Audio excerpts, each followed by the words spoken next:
Previously on Beyond the Headlines. IAD will make sure that whoever that hurts Igbo politically will face political consequences. We have been, as a person, I have been very vocal on the issue of Nnamdi Kanu. I've told you, in the matter of Nnamdi Kanu, I'm very passionate. It's more like my own political son. But IAD will now take it more seriously and ensure that nobody who has contributed to Nnamdi Kanu staying there where he is now, that can come to us during the election time and collect within one vote. Any Igbo man going to vote for such person who has not released Nnamdi Kanu will know that he is voting for his continuous imprisonment. But because, you see, the truth is, whether you like Nnamdi Kanu or not, for any day he is in detention, that it is the entire Igbo nation that is in detention. He is being used to ridicule all of us. He is being used to tell us that we are incapable of doing nothing. He is being used to present even Ohaneze as a toothless bulldog. But we are not. And that is why IAD has come. The giant is going to wake up by January. We're already beating the drum to wake it up. Now, the concluding part of our conversation with Chief Chekwas Okorie. Chief, you are a founding member of Ohaneze. And from my investigation, you are such a young man. Yeah, you're a man already there. Yes. Because you crossed 20. That's right. Yes, when Ohaneze was formed. Today, many people see Ohaneze as a compromise organization. They accuse Ohaneze of dancing to the tunes, whips and caprices of the governors. Because as it stands now, governors influence somehow those who are the leadership of Ohaneze. And in Igbo land or everywhere they say he who pays the piper, he takes the tune. Many others also see Ohaneze as what they say is just a debating society. And maybe some say SouthEast governors have also become errand boys. Do you see this as a fair assessment of Ohaneze, the one that you founded? Or do you think part of the yes, you are foundation member. Yes. Or do you think that the Ohaneze you founded is radically different from the Ohaneze of today? Definitely. That's a very big difference. What prompted the formation? Don't forget, like I want Nigerians or Igbo people watching to know that the Igbo State Union was not actually existing in Igbo land. It existed outside Igbo land where Igbo unity and Igbo interests needed protection. So there wasn't any branch of Igbo State Union anywhere in the the present 5 states of Igbo Southeast zone. So when the war ended, it became necessary that, especially when those new obnoxious policies of giving us 20 pounds for whatever any balance any person had in his or her bank account, and boundary adjustments that tended to cut most of the oil belts to other parts of Southeast.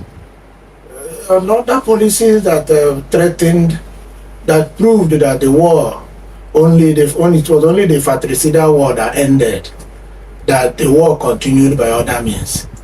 So the leaders of Igbo land, most of whom were people who had achieved so much, both in politics and in industry, in academia, and in the bureaucracy, most of whom had retired anyway, some compulsorily as a result of the war, some because they had already attained the age of retirement, came together at the prompting of Dr. Akanuga Ezoga, one of course, first governor of former Eastern region, Enugu. And the people who, I will tell you, the leadership structure at that time. Dr. Nnamdi Azikiwe was the patron of, it was called Igbo Forum in 1976, actually. It was in 1979 that it was called Ohaneze, changed the name to Ohaneze. The secretary was Chinjero Mudoji, who was former envoy in the UK and the head of, he held very important positions. Of course, many will remember the Dodge Award and all of that. Yes, So he was the secretary of Ohaneze. The vice chairman, because then we weren't calling them president, it was chairman. The vice chairman was Justice Dadi Onyama. Yes, of the Hague. That was the year he came back from the Hague. And then we had Mr. J.U. Agwe, former permanent secretary, my uncle actually, who brought me from the university where I was doing my second year in the University of Nigeria in Igbo campus to come become one of them, to run their errands, being a very young person. I was 23 then. Well, these are people who are already much senior. Some of them old enough to be my father. Then from the Rivers side, we had the likes of Senator Francis Ella, Eze Woluchem, Eze Wonode, Nwuche, Eze Nwuche, Dr. Biwale. Even had Nwuche, that's the father of Chibudom Nwuche. Even the father of the president, the world is an interesting place. The President General of Ohaneze, Chief Mbata, but his son is now the Senator Azota Mbata and now President General. His father was one of the founding members of Ohaneze. So when I see grandchildren of the people who formed Ohaneze from that part of Igbo land say they are not Igbo, I really pity them, because it's like they are disappointing their grandparents who saw the need for Igbo to come together. So the idea was to protect Igbo interests, to protect the rich cultural heritage of Igbo, to build back the oneness in Igbo, and to face what was coming. Because Dr. Azikiwe and others, well, don't forget Dr. Okpara was in exile, so that was why he was not there. But Chief Mbakwe, Chief Arubiko Kafo, and all the major traditional rulers in Igbo land, as Emmanuel Kochukwu, there is a Mekane of Anam, Ezoboko, Eugene, there is a book of Oba, and many others. If I start reading their names, because I was the one sharing their circulars for meetings, so I have most of their names offhand, you know. So, and that time, the meeting was strictly by invitation. There were so many things that we observed at that time that I can't even repeat here.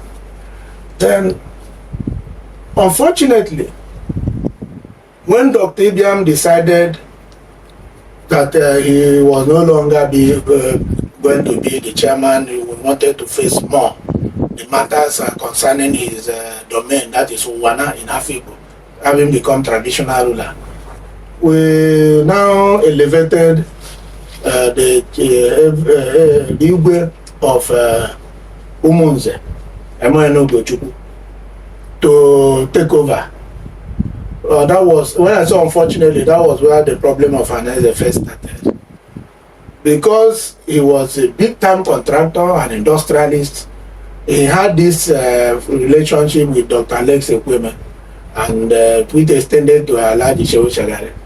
And then he tended to direct Ohaneze towards the MPN. MPN. Yes. Dr. Nnamdi Azikiwe, who was our patron, and then online had all the others who are MPP, they pulled out. So they stopped attending meeting, and the Ohaneze immediately collapsed. And that was 1979, 1980 actually. That was when they finally pulled out. But Ohaneze was revived in 1983 with a decision that no, it will distance itself from partisanship.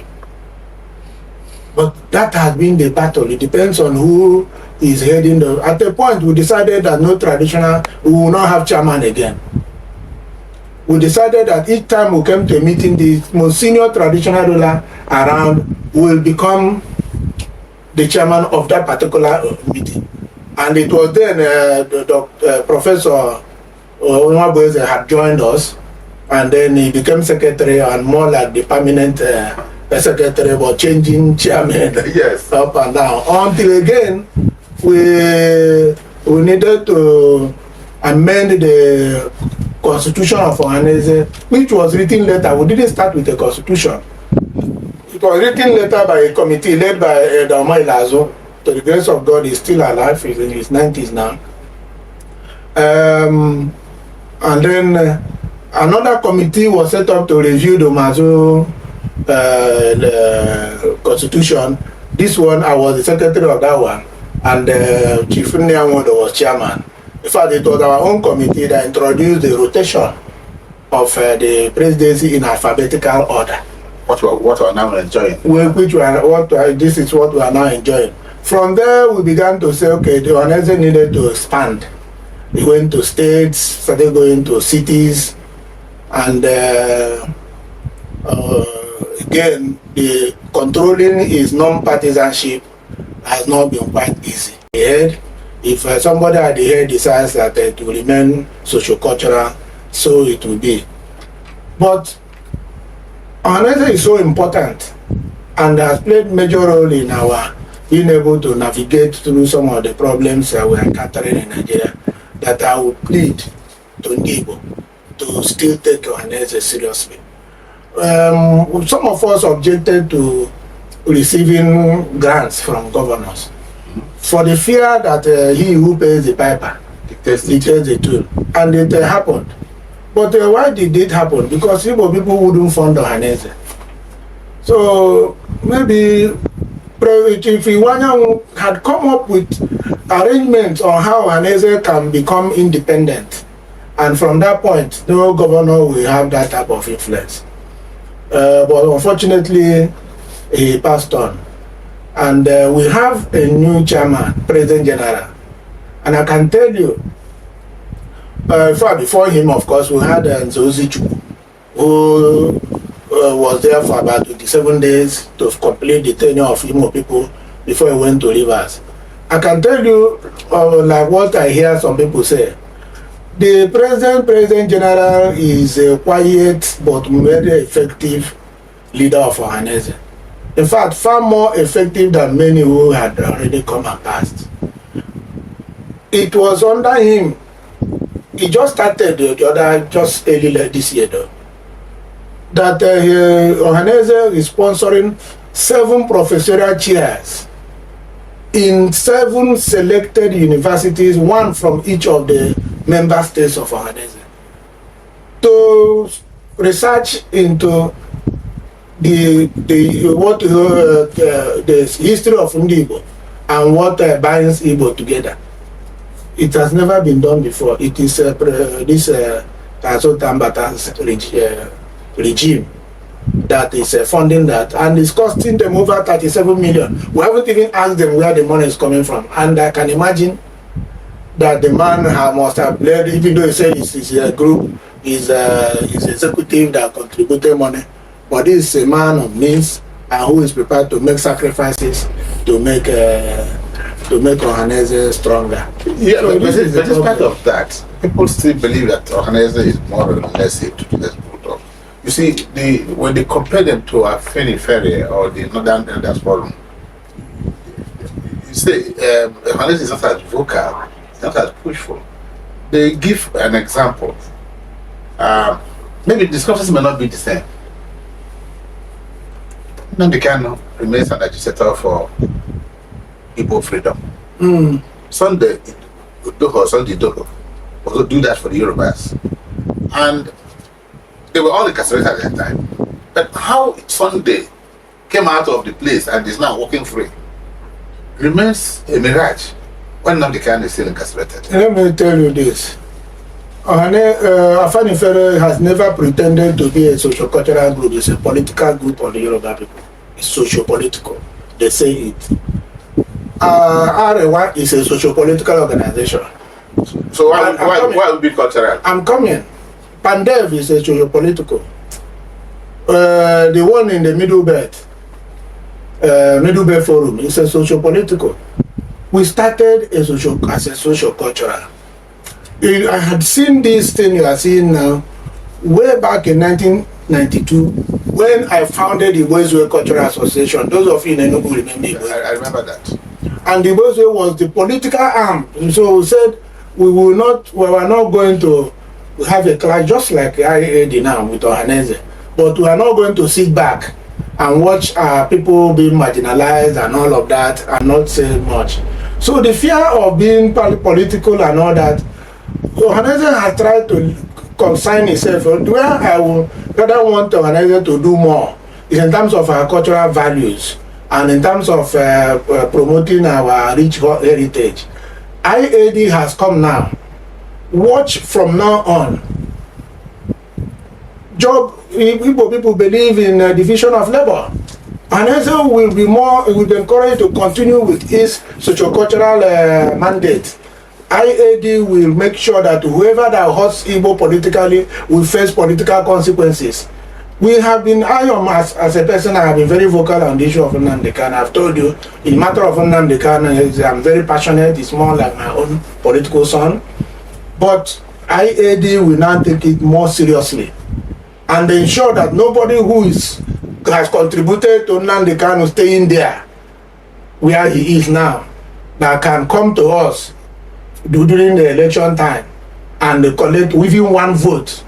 Any Igbo man going to vote for such person who has not released Nnamdi Kanu will know that he is voting for his continuous imprisonment. But because you see, the truth is, whether you like Nnamdi Kanu or not, for any day he is in detention, that it is the entire Igbo nation that is in detention. He is being used to ridicule all of us. He is being used to tell us that we are incapable of doing nothing. He is being used to present even Ohaneze as a toothless bulldog.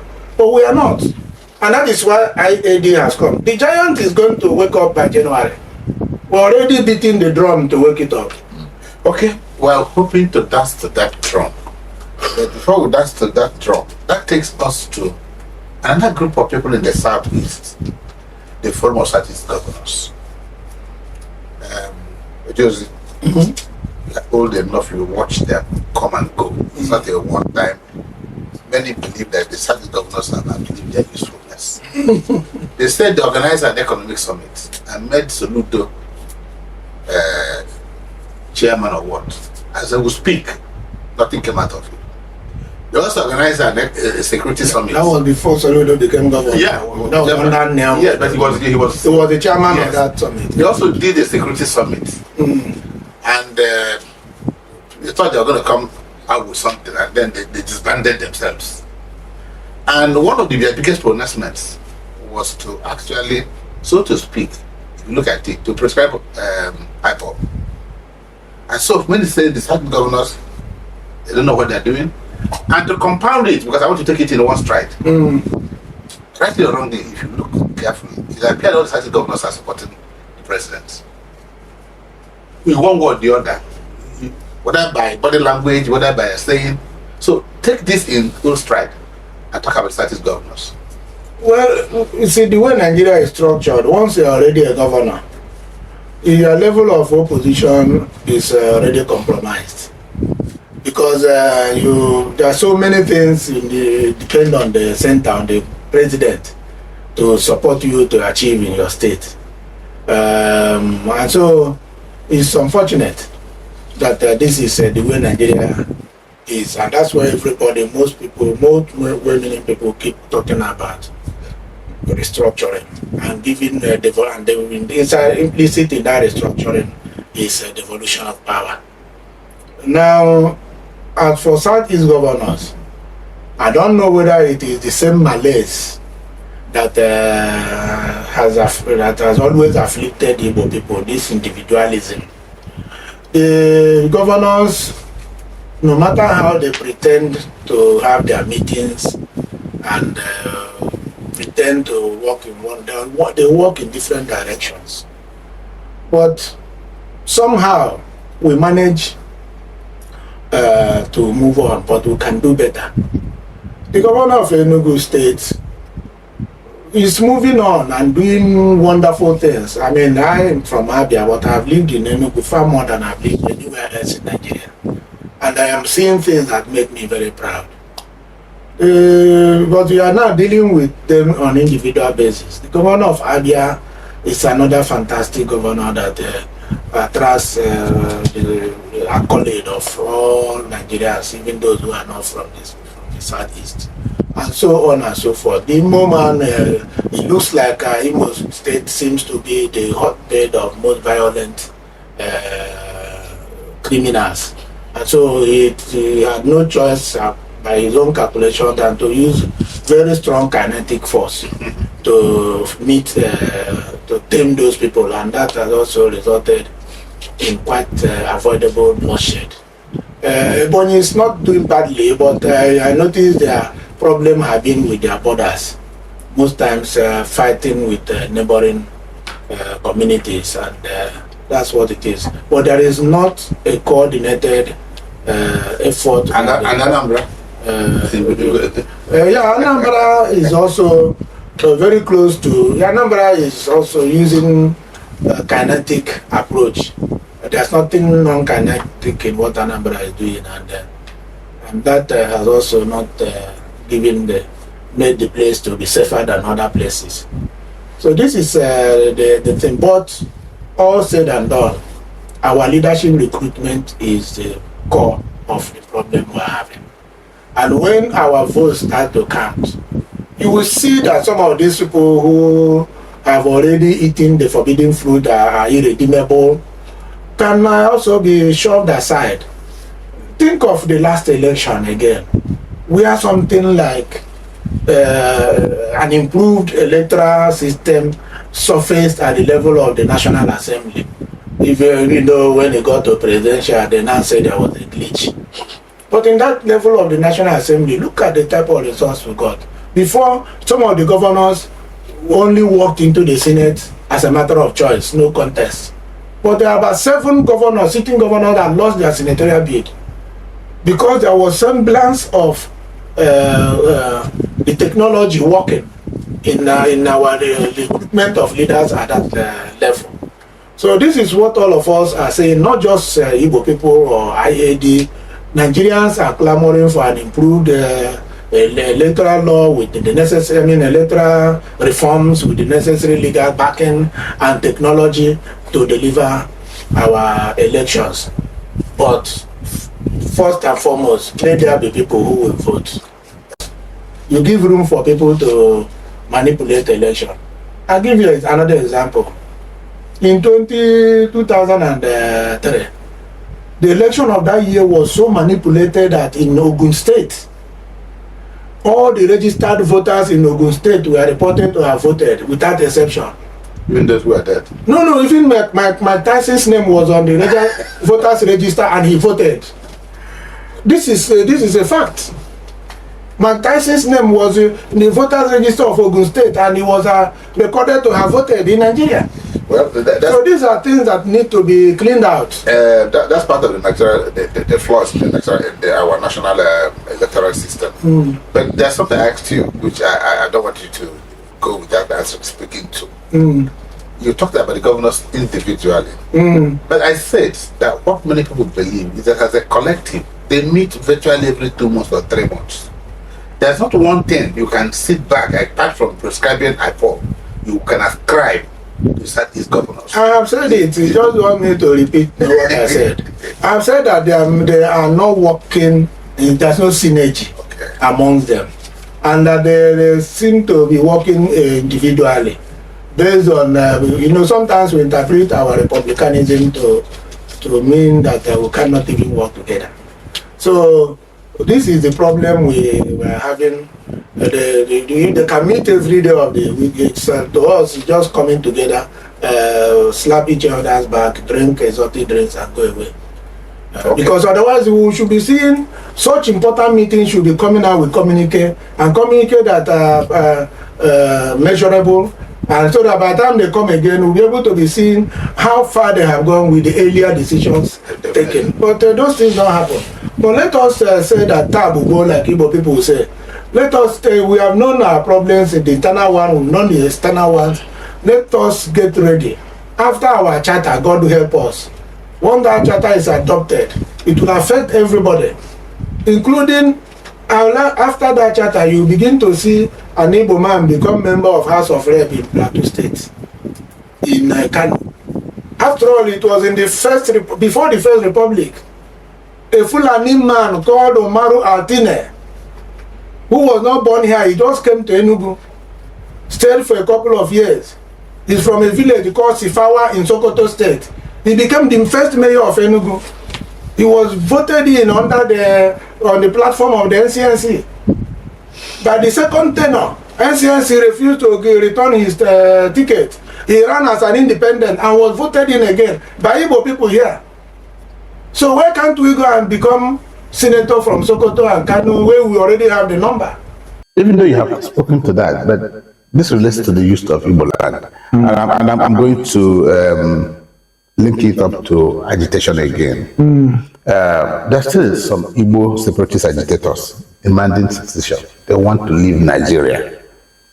If you were to advise them, what will you tell them right now?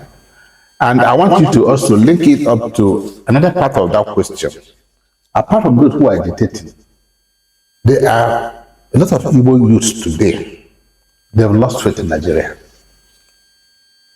They're not saying they want to succeed, but they have lost faith. So I want you to marry those who have lost faith and those who have totally said, look, we're no longer Nigerians, I want to go. Yeah, let me take the issue of, let me take first the aspect of those who want to secede.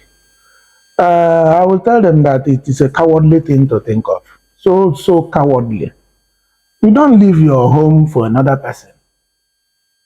The Igbo people didn't migrate from anywhere to Nigeria. We have been in this country from creation. God created in the Igbo in Nigeria.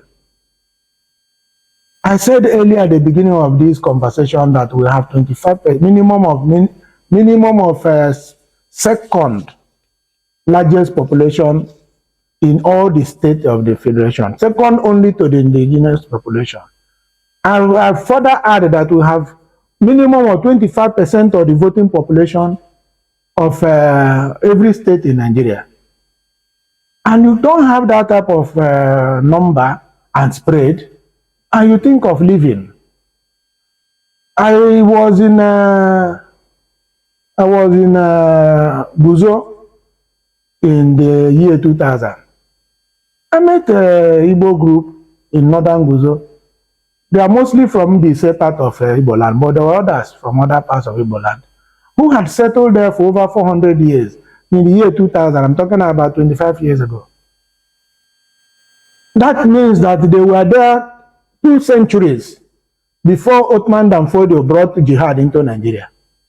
Because there were Muslims in Nigeria, the Borno Empire was a Muslim area and all of that. They were there before Ottoman Dan Fodio came into Nigeria through Sokoto and brought this jihad. So how do you leave a place you are a landlord to somebody who is visiting? It's cowardly to do so. And again, God has spread us out in Nigeria, knows that we have very little geographical area, land space to occupy. The number we have now, if at all we are going to come back here, we will be, by the time we finish cleaning ourselves, the number will be so reduced. So what we'll be talking about is how we where we have been contributing to areas where we are domiciled. But like George Washington will say, when the British government was asking them for taxes in the USA, he said, if there is no taxation without representation. So so you cannot be paying their dues, paying taxes, and you don't get yourself represented in the politics of where you live. I remember again when I went to attend an Igbo forum in Gombe some years back. when I was interacting with the governor said to me, why is it that Igbo people don't participate in the politics of where they are domiciled? That when he became governor, he found out that Igbo people had applied for a certificate of occupancy for a place they wanted to build a civic center in Gombe. And because they were not part of the politics, the government before him did not look at that application. But if the governor knew that Igbo votes can decide who becomes governor and who does not become governor in Gombe State, he will be quick to attend to them and give them that. So after that conversation, the next day he signed the certificate of occupancy for Igbo people to build a civic center. You can go on and see how, okay, one day I was talking with, when governor, this present governor, when Governor Rufai was Minister of Federal Capital Territory, he once said to me, he said, Chekwas, your people say they want extra states. Yes, they can demand for extra states. But look at Abuja. Abuja has the status of a state. They can dominate Abuja and make it the sixth state of Igbo land. He told me that we had about 75% of real estate in Abuja. And the population too. So many other things that will make you dominate Abuja. There is no reason why an Igbo man won't be senator in FCT. And at least because they have only 2 House of Rep, at least 1 House of Rep. The markets are dominated by more people there. So we can't have all of these advantages. With Nigeria so rich with all sorts of resources, you say you want to secede. Others should be seceding, not us. Let those who want to secede return to Futajelon or cross to Chad or other places, even Libya. We are not the ones to secede. We should kill that idea, arm ourselves with the voter's card, and secure our liberty and freedom and self-determination.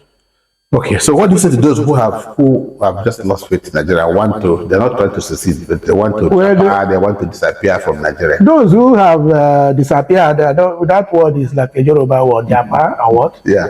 I don't know learn to use it. Yeah, they just leave Nigeria and take their talent, their skills elsewhere. Yes, those people are, again, they have their individual, they have their choices. But they should ask those who have left Nigeria, how are they faring? Many of them who have left Nigeria, you go outside there, some of us travel by the grace of God very frequently, and we see the condition of our people. And those who left thinking that that place has a greener pasture, anywhere you go, you have to work hard to make it. And it's even better. It's even here in Nigeria. I see some people who live in Bacha. That is the kind of structure they use zinc to make the wall and the roof. Yes. But the attached houses in the village are far more comfortable and grandiose. Because some thatched houses, even when there is sun, you enter there, it's cool. Yeah, it's cool. But there are people the water in the pot looks like a refrigerator. Yes, but you are in a Bacha where heat comes from every corner of that Bacha, from the wall, from the roof, and you'll be sweating all day instead of going back to the village. So if they want to go, but it's their personal choice, but let them not blame it on anybody when they choose to go and suffer outside. Okay.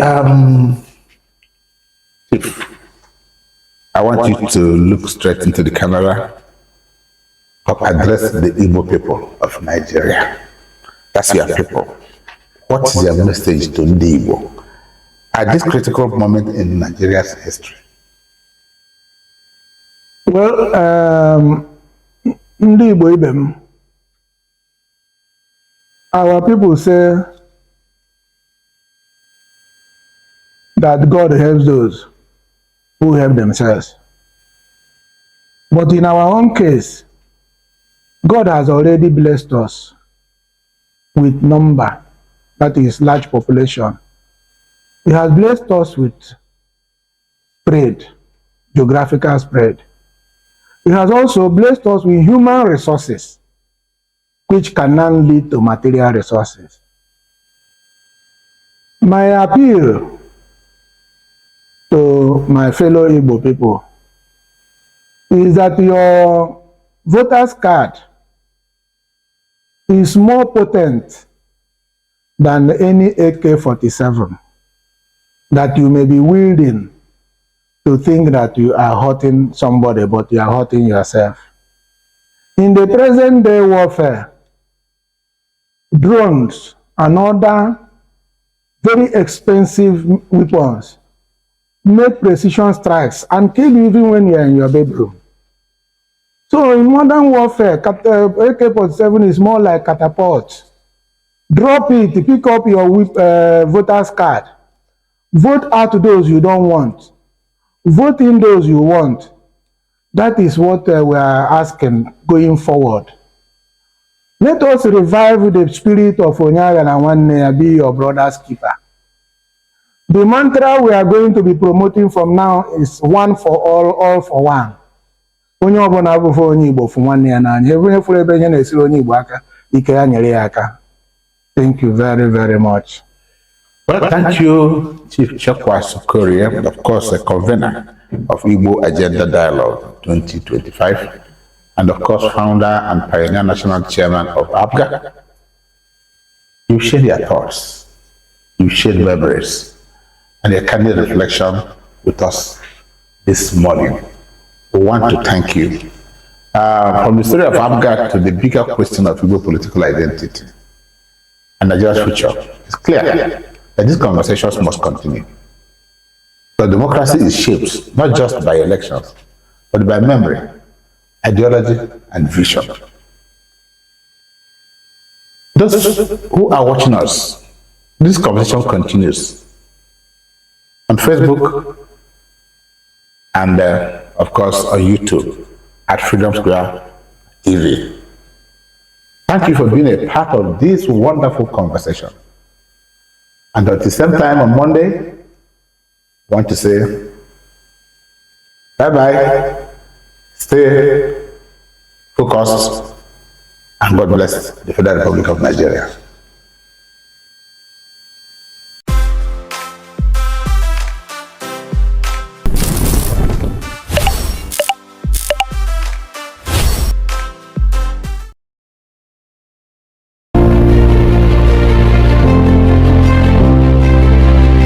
Everything makes it into the headlines, but we bring you the full story. Join Uchenna Cyril Anyoke, a renowned media personality and former president of the Nigerian Publishers Association, as he unpacks the real issues behind the news. From politics to public policy, economy to human rights, nothing is off limits. Expert guest, in-depth conversation, local and global perspective. New episode every week on Facebook and YouTube. Watch now on Freedom Square TV. Follow for updates and behind the scenes clips. Beyond the headlines, beyond the news.